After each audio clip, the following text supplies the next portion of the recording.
I told him, I think you're going to have a great career in music. And his reply was, I want to be an engineer. He was adamant. He wanted engineering. He was always keen to join me, to come to our sites, to contribute, to drive the dumpers.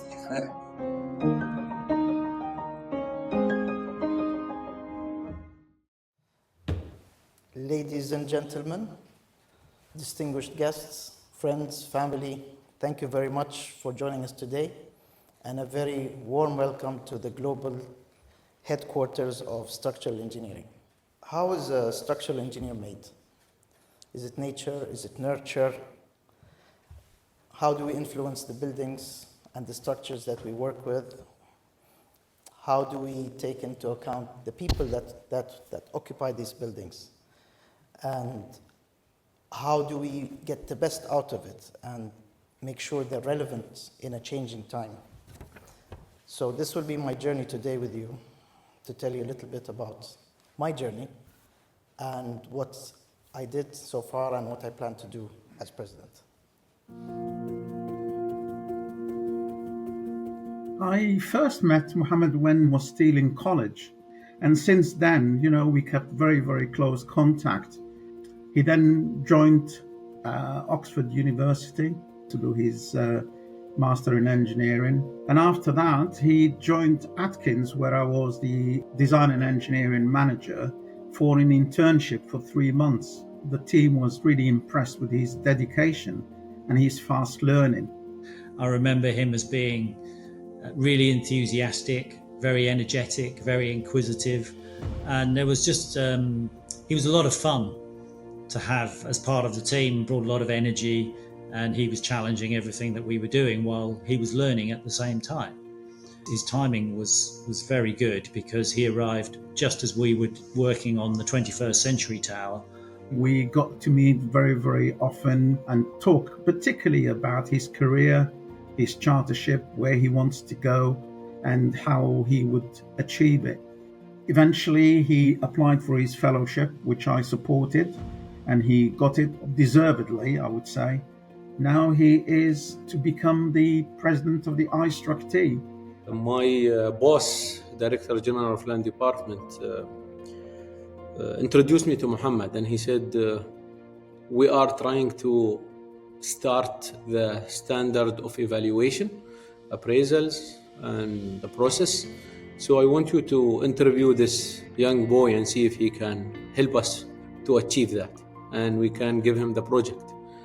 I met him, I chat with him, I saw the professionalism standard on him, and he's open to discussion. His communication skills was very good. So the background was solid. You need somebody who's solid in this field so he can achieve the work for you. He was committed. That's why if a guy is willing to learn and willing to develop, this is the most important things. And he had that. He wanted to grow, and he wanted to do something different the way we are doing it in Land Department. My first involvement with Mohamad, when he first joined Arup, we worked on some complex projects together. We worked together on a project in London called Cardinal Place. It's close to Victoria Station. There's a really sort of fancy superstructure that has a nice glass curve that comes down to a point. But actually we worked on the basement, which is far less glamorous, but I'd actually say way more complicated than the superstructure.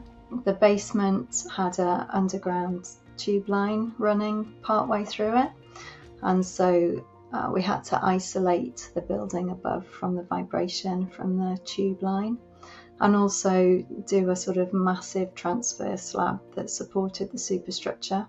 And Mohamad was heavily involved with that, and it was really quite complex with bearings to isolate the superstructure from the substructure. So it was a great project, and it looks really nice when you go, but all of our clever secret work is hidden. Immediately liked him, immediately warmed to him, immediately thought he'd be a very good fit. We have people from all over the world in the team, and he just enriched it further. He worked on a lot of high-profile projects. There was a big hotel, St. Regis on the Nile Corniche in Cairo, There was the remodeling of Unilever House, where he was a resident engineer. That was a big one. So the whole range of different projects. He likes to go deep into things. He doesn't look at the surface. He likes to look at the core issue, not superficial things. Everybody loves him. I mean, he's a very smart boy. There's no doubt about it.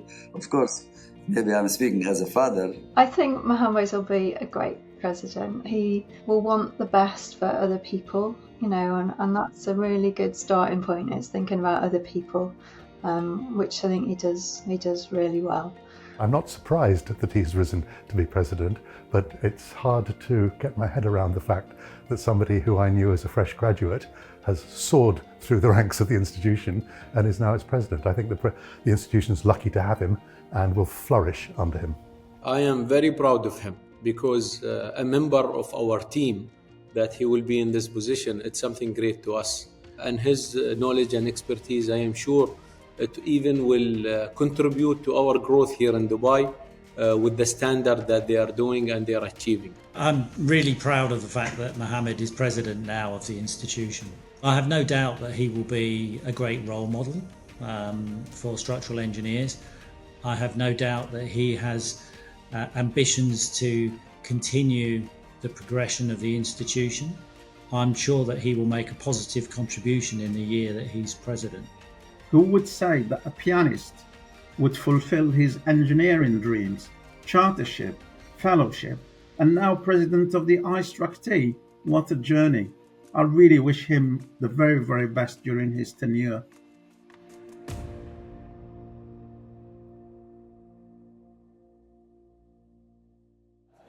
So I'm the same person. I just wear different costumes depending on where I'm working. So we put the two photos for you to see. So anyway, in addition to the projects that we showed you, I wanted to make it a bit more, interactive. We'll tell you a little bit about some of the projects that I worked on as well. And I'm pleased to have some of my colleagues with me here today. So one of them was Nottingham Trent.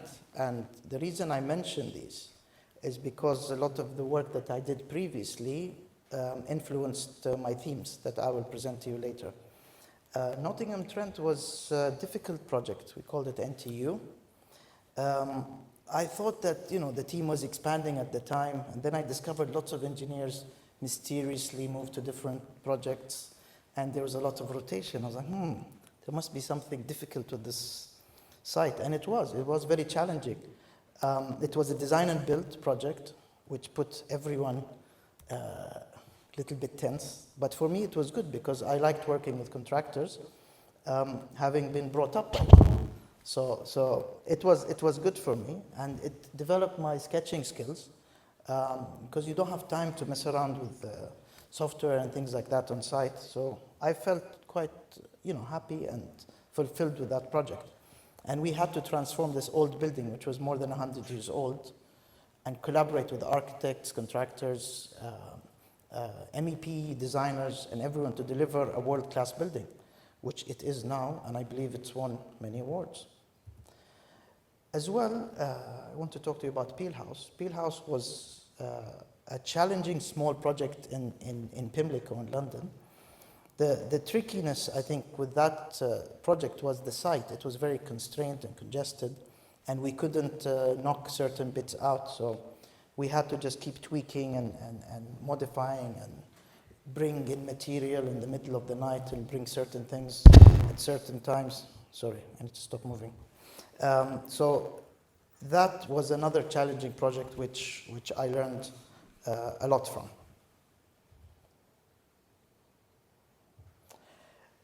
So we've spoken a bit about the projects that I did and the work that I'm proud of. I'll tell you a little bit about Dubai, which is the city that I grew up in.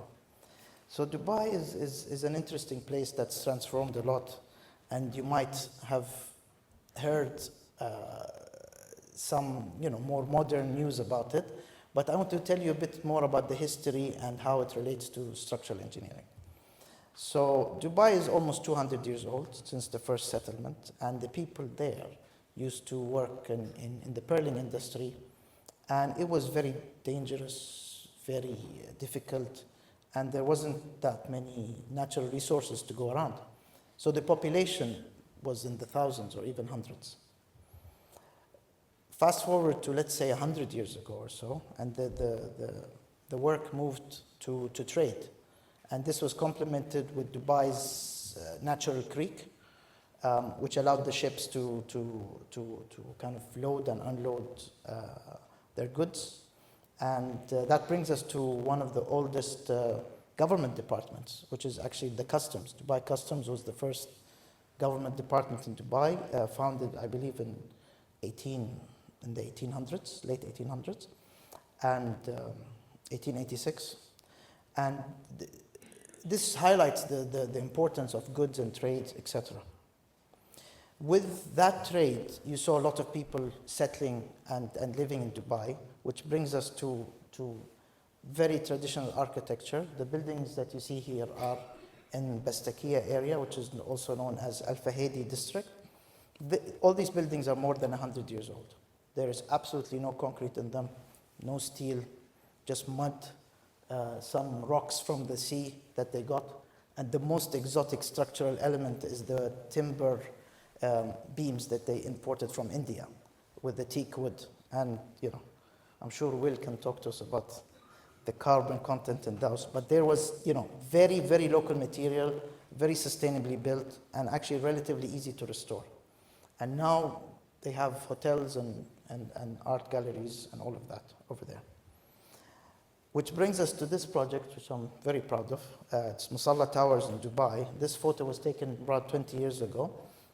Me and my friend Kamal, and we were overlooking the new Dubai. So you can faintly see the Emirates Towers in the background, which were recently opened. And we knew that the future was that way. And those old buildings were just kind of this way, if you look at it in 3D. And that's why we took that photo. Obviously, I was preparing for my inauguration, but the kind of growth was moving in that way towards the south. Which brings us to today. This is Dubai that we know, Burj Khalifa, and all of the modern architecture and lovely designs that we know today.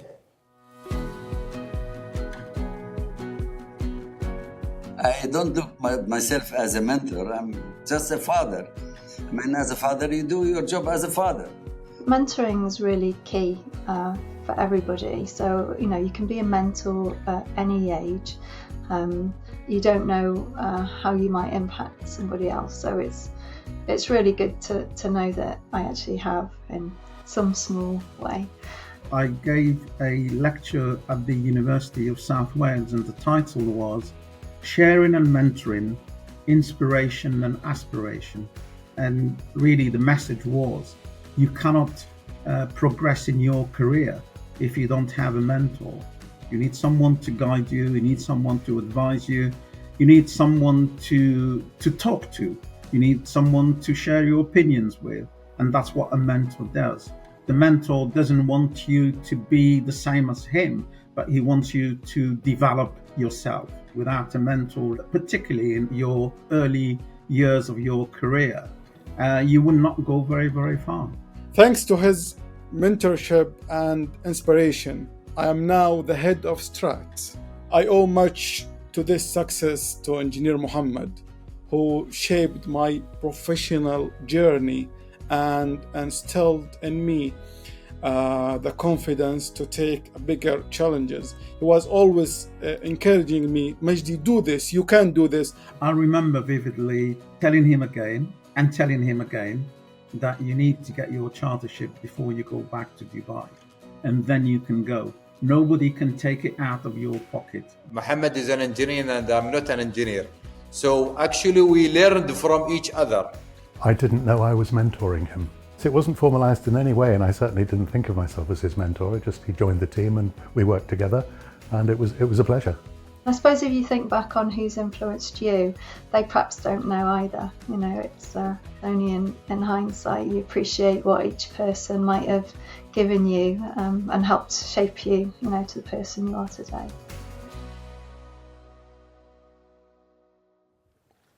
Tell you now a bit about how I ended up talking to you on this lovely day, how I ended up to become president. So in 2001, I joined the IStructE on the recommendation of my tutors at university and my supervisor as well at the time for my master's degree was there, Professor Martin Williams. So he's like, you have to join a professional organization. I was like, I was 20, 21, and this wasn't on the list of my priorities at the time. But I did join, and I believe the London Eye was opened at that time, and this is a copy of one of the structural engineer editions of the time. Fast forwarding 1 year to 2002, I was extremely fortunate to join Arup after spending a year or a month, sorry, 2 months as an intern with Atkins in Dubai. And that's where I met Anthony and Alal, who were in the previous videos. So with Arup, it was a shift of gears and direction. I really got more kind of engaged with structural engineering, and I really enjoyed it.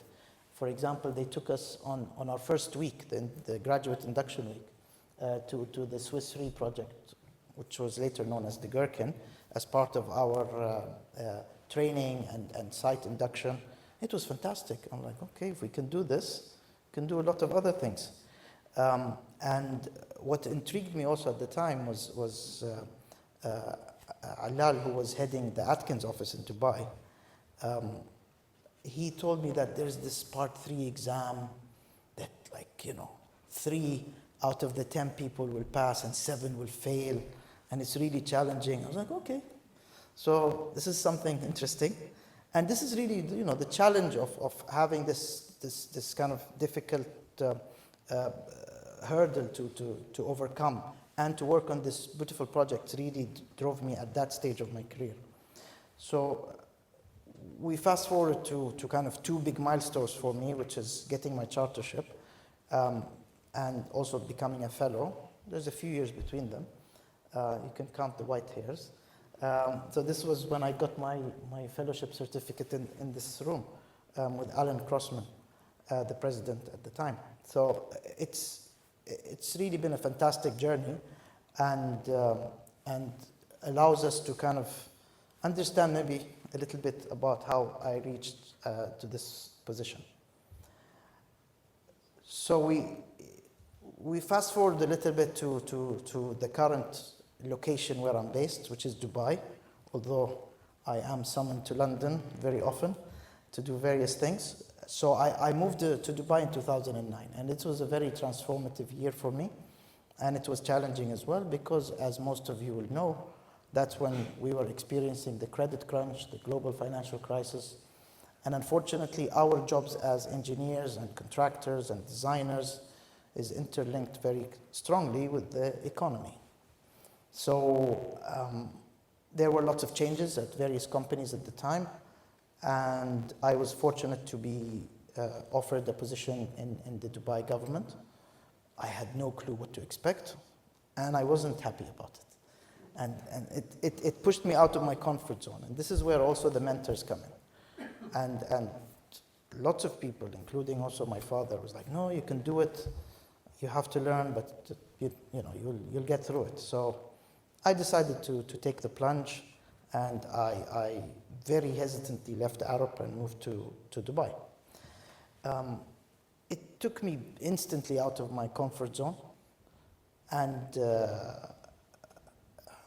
I had to lean back instantly on the training that I got, both from Arup, the IStructE, and various people that I interacted with so far. So one of the things that I was working on at Dubai at the time was the building classification survey.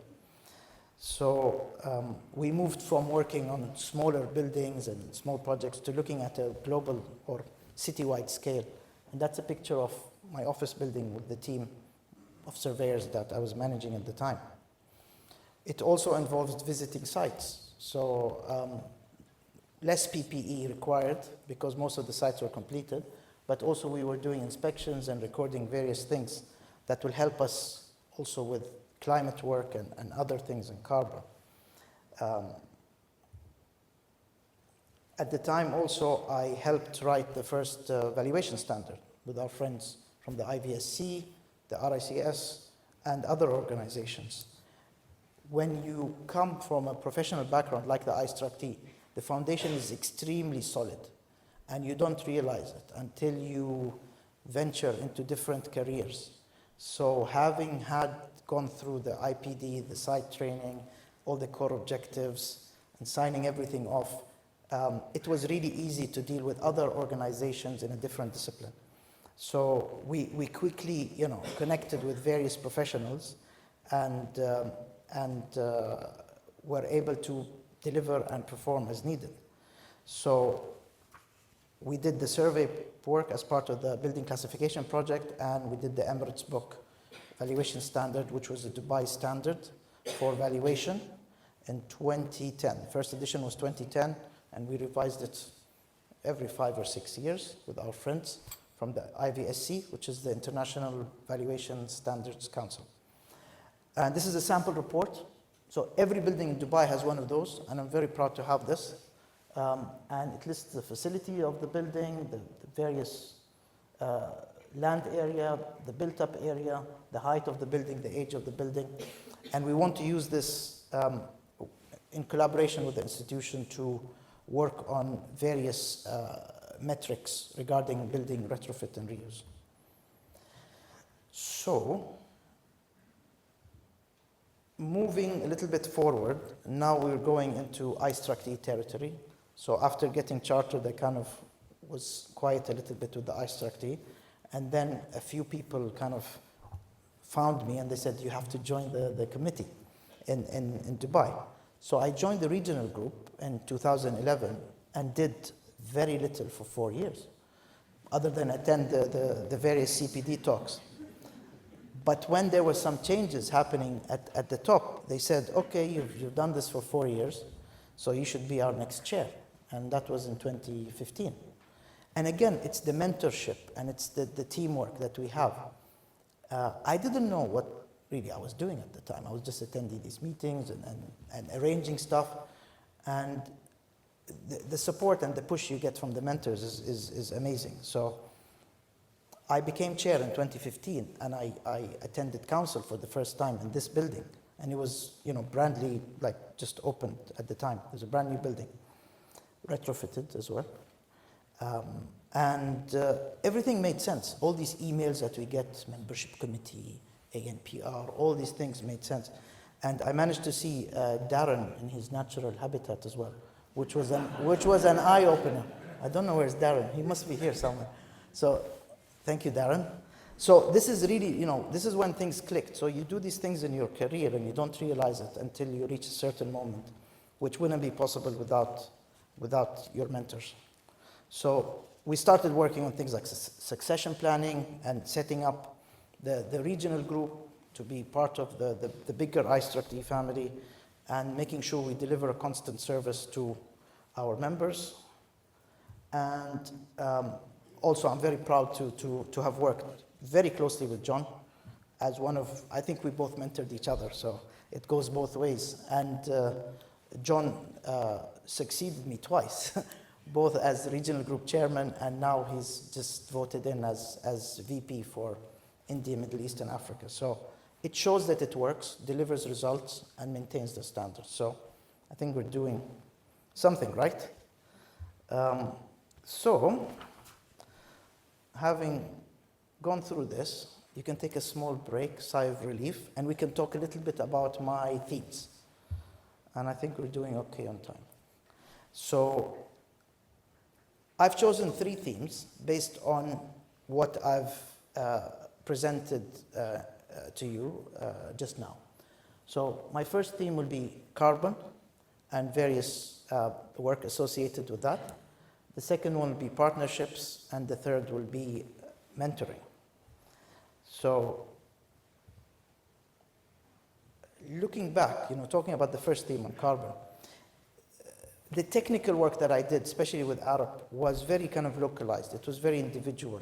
It was working on specific projects for a very long time and dealing with small problems and dealing with, it was at a micro level, I would say. And this later transformed into more macro work when I moved to Dubai. And without the IStructE training and the training I had at Arab, I don't think this would have been possible. So the mandate was larger. You have to think holistically. You have to think, in a more rigorous manner. And I'm very happy to have been able to experience this. So with Carbon, what I want to do is obviously as an institution, we've put the climate emergency as one of our top priorities, along with structural safety. So I want us I want to highlight to you the tools that we have and the facilities that we have and the information and the resources that we have to help you to understand carbon, measure it, and manage it in the right way. At the same time, I want to continue on the great work that was done by previous, more experienced, more qualified presidents, such as Jane Entwistle and the work that she did on the Norton Priory Museum. Also, we want to celebrate really the work that Will Arnold has done, our head of climate action, with various things, including the carbon calculator, and helping you to kind of manage and calculate and reduce the emissions that are related to the buildings that you work on, or the structures that you work on. And we're very happy to also announce the launch of the structural carbon tool in its third version today, which was developed with Elliott Wood. And again, that's free to download for everyone, members and non-members alike. And I encourage you to look it up and try to use it in your daily work. So, in addition to what we discussed, Unilever House was an interesting one. It's a project I worked on for many years. And it's very interesting to see the things that we do, maybe from a commercial standpoint or from a technical standpoint. Because if you think about it, this is a project in London. It's a grade 1 listed building in parts, grade 2 on the outside. And we had to physically inspect every structural element, survey it, measure it, design it, and calculate it over and over. One of my main tasks on this project was calculating the loads before and after the retrofit. And the whole inside of the building was rebuilt from scratch. And we had to design it within 5% of the dead and the live loads. And the reason that we did that, we were able to reuse the foundations. So everyone was scared to dig for foundations on that site, but if you think about it now, it was a very carbon kind of, sensitive project. And we were able to do that with the skills that we have as structural engineers. So, be aware and be involved and use the tools that we have available to us. So, as for theme number 2, which is the partnerships, as structural engineers, I'm sure everyone will agree with me that our work automatically puts us in touch with various forces and companies and organizations and professions every day. Clients, architects, even the odd MEP engineer, and definitely lots of contractors. So we have to collaborate, and the people that can collaborate, professionally and successfully are the successful ones. So why not do it as an institution, and why not reach out to other organizations that are built on professional competence and excellence and work with them to promote the mutual benefit of both. So as a structural engineer, I used to, for me, continue working until a building is topped up, if it's a concrete structure, for example, and then you go to the next job. But our industry is evolving, and the world we live in is also changing. So we need to reach out to our partners and become, more relevant, I would say. So I'll wake you up a little bit and talk to you about famous engineers. Anyone want to volunteer a name of a famous engineer that you might have worked with or heard of? Anyone? Robert Stevenson. Fair enough. He might be, but the slides say otherwise. So the pyramids in Egypt, for those of you who are wondering, were built by humans 3,000 plus years ago. And I'm sure if those people were living today, they would be considered engineers of some sort. And they knew a thing or two about structures, and the buildings are still standing. If we go to Brunel, a very famous engineer from the UK, again, very accomplished, very well known, very famous. He worked on very tricky projects, and most of his projects are still here with us, and it's outlived his lifespan many, many times over. As for this gentleman, anyone know him? Yeah? So that's Nikola Tesla, born in 1856.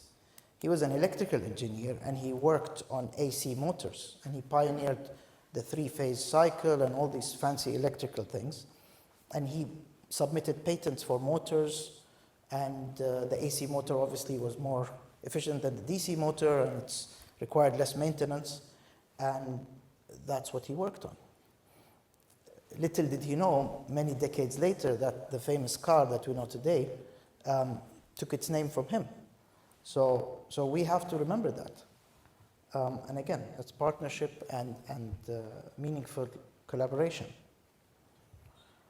Finally, this lovely gentleman, as you might know, Jeff Bezos, he actually studied electrical engineering at Princeton, and he went on to found Amazon in 1994. And he chose the word Amazon because websites used to be listed in alphabetical order, and A was on the top of the list. So again, very smart thinking, and he knew that the business would move online.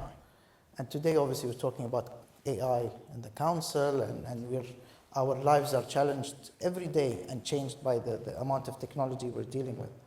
So they were successful, and we will as well if we collaborate in the right way. Also, I would say that tackling climate change and structural safety cannot be done alone.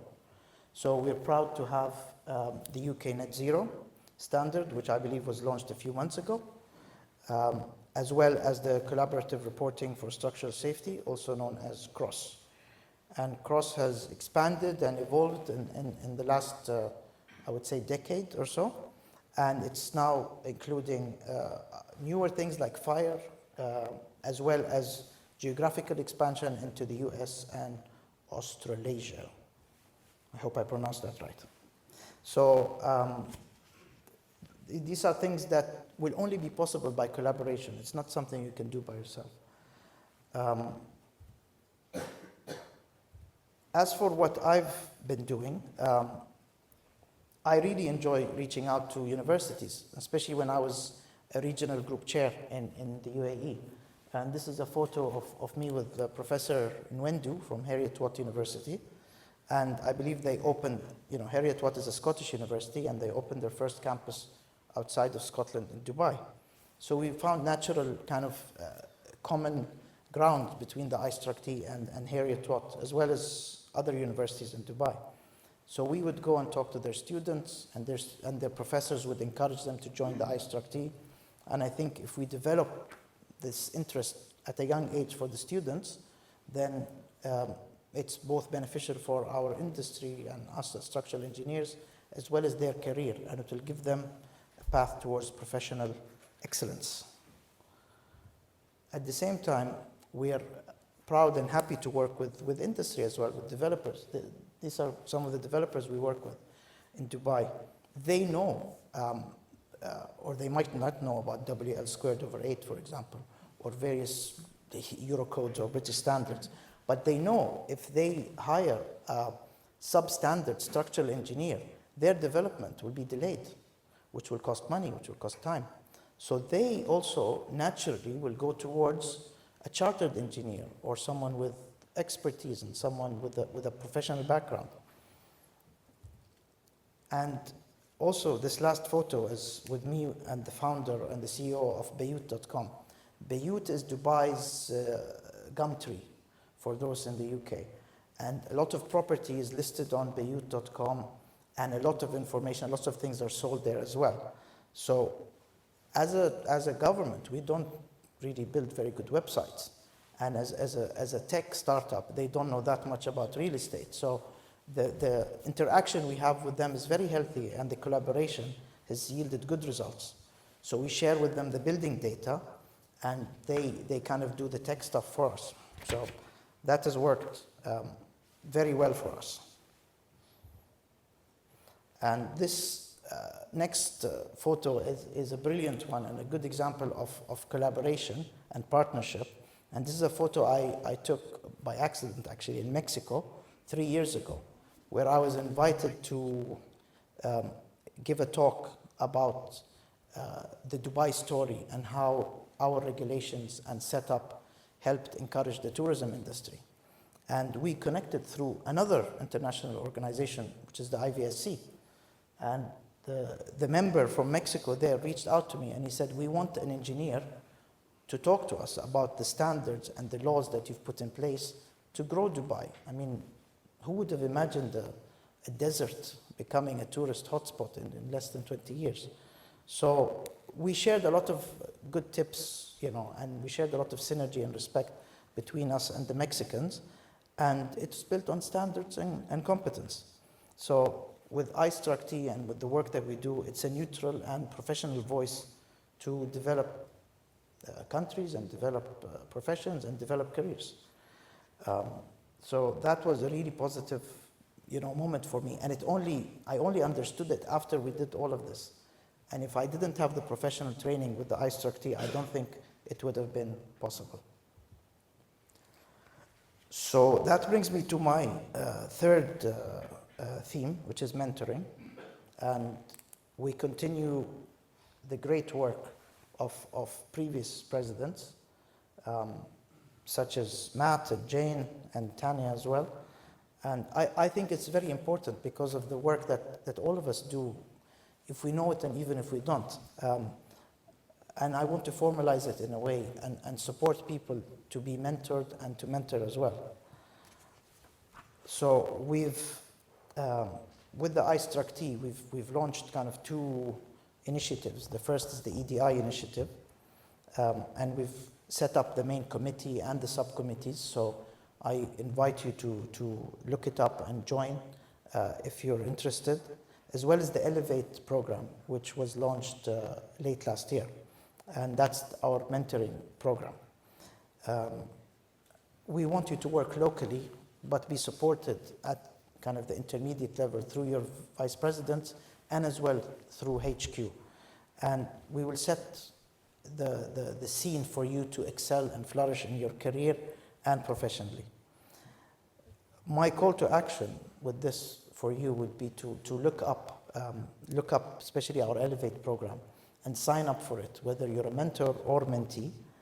And you can go with the traditional route, for example, student into graduate member or graduate engineer into IStructE and do your exams and do all of that, or even to mentor people who are advanced in their careers and to become fellows. And as you've seen, mentors have played a fundamental role in my career. If only we have two people that each of you reach out for, this becomes a chain reaction, and you create a fertile environment for the right support and to connect those who need that support. So I encourage you to think a bit more about mentorship and to engage with those around you at a local level. Finally, I want to talk to you a little bit about some of the newer grades. Obviously, as an institution, we have our classic gold standard IStructE.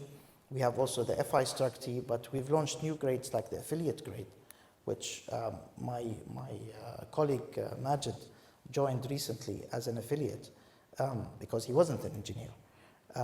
And also the technician grade. So the technician grade is an interesting one because I believe it was launched under 10 years ago. And maybe there was some resistance or some hesitation for some people about it. But we work with technicians daily as engineers. And if they achieve the required competence levels, why can't they become members of the institution? So I was actually surprised to meet Aaron, one of our first, actually the first IStructE in UAE in 2017 when I was chair. And I was like, oh, I heard about it, but I didn't know. Actually, someone has gone through it and did all of the required steps to become qualified and to gain that certification. So this was in 2017 when we celebrated our first IStructE in the UAE, and this was only last month in our annual gathering at the regional group. And he's still a member and he's still participating in the CPD, and I'm sure he's influenced other technicians with him. And this is something which we're really proud of. So the professional grade is there for everyone, regardless of where they live. And it should be your choice to go for professional excellence. So we've reached the end of my journey with you today. And we celebrated the small milestones of structural engineering. We talked about the three themes: carbon, partnership, and mentoring. And I will work with you to champion our profession. We want to inspire wider engagement, and we want to turn and collaborate with our colleagues and inspire others. And I want all of you to grow and prosper with the institution. So thank you very much.